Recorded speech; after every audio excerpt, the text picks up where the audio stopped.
Kamu pasti sering mendengar bahwa penjajahan melahirkan berbagai macam penderitaan. Penderitaan ekonomi karena golongan yang terjajah rajin dieksploitasi. Penderitaan sosial karena kaum terjajah dianggap lebih rendah stratanya, sehingga pasti menjadi sasaran diskriminasi hingga persekusi. Itu dia barangkali penderitaan yang paling sadis. Persekusi, pembunuhan di luar hukum, atau yang terjadi dalam skala besar-besaran yang biasa kita sebut sebagai genosida. Salah satu genosida terparah dalam sejarah kemerdekaan Indonesia adalah pembantaian Westerling di Sulawesi Selatan. Kejadian itu berlangsung dalam beberapa fase, mulai dari akhir tahun 1946 hingga awal tahun 1947. Kenapa dinamakan pembantaian Westerling? Sebab dalang dari kejadian tersebut adalah seorang komandan pasukan Belanda bernama Raymond Pierre Paul Westerling. Soal jumlah korban, ada banyak versi. Ada yang menyebutkan di angka 3.000. Ada juga yang menyebutkan 40.000. Korban-korbannya kebanyakan warga sipil yang tidak tahu apa-apa. Mereka menjadi sasaran teror pemerintah kolonial Belanda di akhir masa kekuasaannya di Indonesia. Pembantaian Westerling adalah kejadian yang harus selalu dikenang, agar kita semua paham betapa mahalnya harga dari sebuah kemerdekaan. Oleh sebab itu, menjelang perayaan HUT RI yang ke-77, mari kita bahas kronologinya. Selamat datang di Persami, Perkemahan Selasa Misteri. Persami bukan jurnalisme data. Persami bukan jurnalisme investigasi. Persami adalah jurnalisme yang bukan-bukan. Jika kamu menonton ini lewat YouTube Tirto, share di kolom komentar. Kasus genosida apa yang menjadi catatan kelam di tanah air dan perlu untuk kami angkat.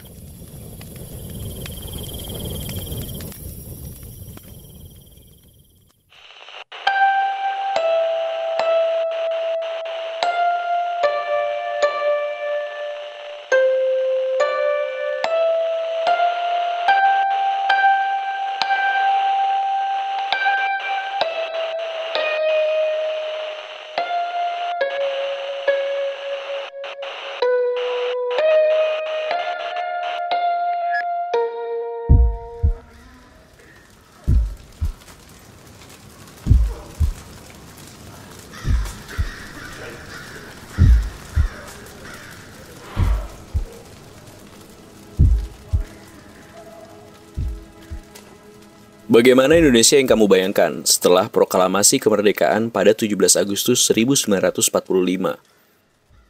Mungkin kamu membayangkan suasananya sudah tenang. Di kota, di desa-desa, kehidupan sudah kembali normal. Tentara asing berbondong-bondong pulang ke negaranya. Dan pemerintah bisa mulai menjalankan perannya sebagaimana mestinya. Ya, selamat. Kamu keliru. Pasca proklamasi kemerdekaan, yang terjadi justru gelombang peperangan untuk mempertahankan kemerdekaan. Belanda tidak serta-merta mengakui kemerdekaan Indonesia. Mereka justru melakukan agresi militer yang tujuannya untuk kembali menguasai Nusantara, sekaligus memecah belah agar Indonesia gagal menjadi satu republik yang utuh. Contohnya, di Indonesia bagian timur, Belanda ingin mempertahankan kekuasaannya di sana, terutama di wilayah Sulawesi Selatan. Masalahnya, satuan militer di sana tidak sebanyak satuan militer di Pulau Jawa. Di sisi lain, tentara Belanda mulai kelimpungan menghadapi gerilyawan Indonesia di Sulawesi Selatan.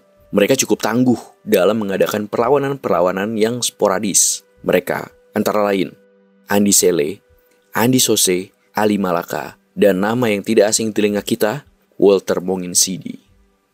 Menghadapi situasi yang demikian berat, pada tanggal 5 Desember 1946, Belanda mendatangkan unit komando yang berisi pasukan khusus ke Makassar. Namanya Depot Special Troop, atau bisa disingkat sebagai DST. Komandannya bernama Letnan 1 Raymond Pierre Paul Westerling. Westerling adalah komandan yang memiliki dua jenis reputasi. Pertama, ia disegani di kalangan militer Belanda. Kedua, ia ditakuti warga sipil Indonesia. Kenapa? Karena ia terkenal sadis dan bisa membunuhi orang-orang yang tidak bersalah dengan begitu gampangnya. Nah, teror itulah yang ingin dihadirkan Belanda di Sulawesi Selatan. Westerling memimpin 125 anggota DST yang dikenal sebagai pasukan komando elit dalam tubuh militer Belanda. mereka terlatih dalam segala jenis perang.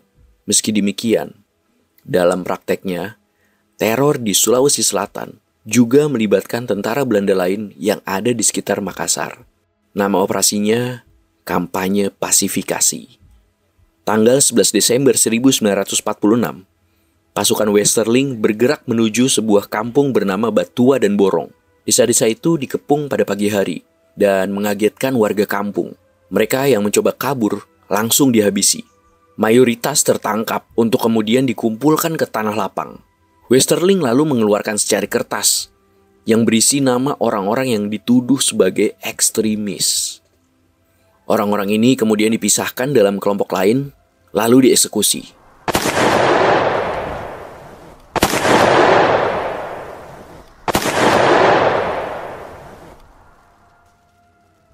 Westerling menyebutnya sebagai metode pengadilan lapangan atau Standre.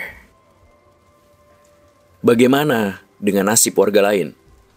Ada yang selamat, terutama perempuan dan anak-anak. Tapi banyak yang dibantai juga, meski dengan alasan yang dibuat-buat. Sebab dalam kepala Westerling, warga sipil juga bisa menjadi pihak yang membantu para gerilyawan. Makanya, meneror mereka, melenyapkan nyawa mereka, sekaligus membakar kampung mereka, juga dianggap sebagai tindakan yang perlu dilakukan. Westerling bak binatang buas yang haus darah. Apa yang dilakukan di Batua dan Borong hanyalah permulaan. Ia kemudian melakukan hal yang sama di desa-desa sekitar Makassar, seperti Kalukuang, Tanjung Bunga, Jonggaya, dan Polong Bangkeng. Oke, kamu mungkin berpikir Westerling berstatus sebagai komandan yang mengeksekusi pasti anak buahnya. Ya, sekali lagi, kamu salah. Sebab faktanya, Westerling juga hobi mengotori tangannya sendiri. Dia suka mengeksekusi langsung korban-korbannya dengan sepucuk pistol Colt 38 kesayangannya. Misal, pada suatu kali, Westerling ingin unjuk gigi di hadapan anak buahnya. Ia menyuruh anak buahnya untuk melepas salah satu tawanan. Lalu tawanan ini kemudian disuruh lari. Dan setelah ia lari, dari jarak sekitar 30 meter, Westerling menembakkan pistolnya. Korban tewas ketika, ibarat lirik lagu Iwan Fals. Westerling pun tersenyum.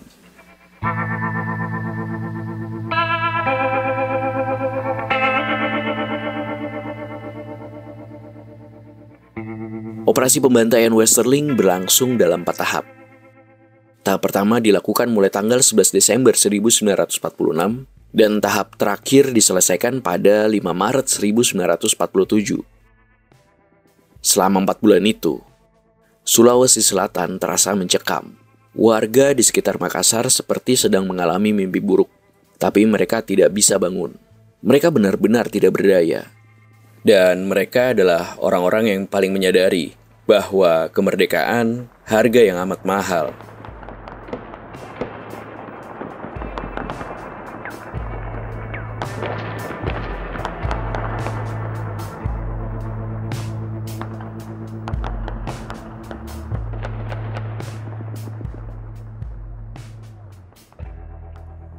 Ada banyak versi tentang berapa jumlah korban meninggal akibat pembantaian Westerling.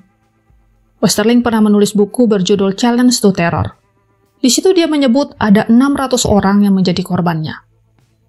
Angka itu terlalu sedikit. Jauh di bawah angka perkiraan yang paling moderat sekalipun. Penyelidikan Angkatan Darat Republik Indonesia pada tahun 1950-an menyatakan korban tewas mencapai 1.700 orang. Dan ada catatan, tidak semuanya korban keganasan Westerling. Versi lain dipaparkan oleh Remy Limpak dalam disertasinya yang diterjemahkan ke dalam bahasa Indonesia. Judulnya Kekerasan Ekstrim Belanda di Indonesia. Menurutnya, angka yang paling masuk akal adalah lebih dari 3.500 orang. Angka itu tidak jauh berbeda dengan hasil penyelidikan pemerintah Belanda pada tahun 1969. Menurut mereka, korban pembantaian Westerling mencapai 3.000 orang. Nah, yang menariknya adalah jumlah korban versi sejarawan Anhar Gonggong dan anggota DITII dari Sulawesi Selatan, Kahar Musakar. Ayah dan salah satu kakak Anhar Gonggong juga menjadi korban Westerling. Dia menyebutkan total korbannya sekitar 10.000 orang. Tetapi dia juga menegaskan tidak seluruhnya dibunuh oleh Westerling. Sementara itu, Kahar Muzakar menyebutkan angka paling bombastis. Ketika dia mendengar kabar soal pembantaian Westerling, konon dia sangat emosional dan menyatakan bahwa jumlah korbannya mencapai 40.000 orang.